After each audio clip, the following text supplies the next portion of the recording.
ওটা আমিও পারবো। ওটা বাজি পারবো। আরেকটাকে পাচ্ছিলাম, এই যে অক্ষয় কুমার যে লাফাই যেটা উঠে নেই, সেটা আগে লাফটা যে জাপ করে ঝাঁপাই উঠতে পারতাম।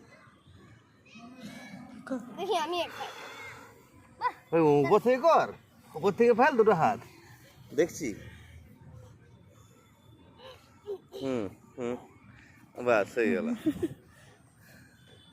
ওরকম না, যত কাউন্ট নে নে এবার হাত দুটো ফেল, উল্টা দিকে হ্যাঁ ফেলেছিস। ওপর ওইটা যেমন ফেলছিলি ফেল, হাত দুটো ফেল, হাত দুটো ফেল না ওই দুটো ওইভাবে ফেল। আমি আছি তো, ছেড়ে দেবো নাই তো। ঠিক আছে, ধর। হ্যাঁ এইবার ওঠ, এবার ধরে রাখ, নিজের বডিকে ধরে রাখ, পা সামনে নিয়ে আয়, পা সামনে। মুসলমান হয়েছে, কালো জামা, কালো হাতে ঢাকা দিয়ে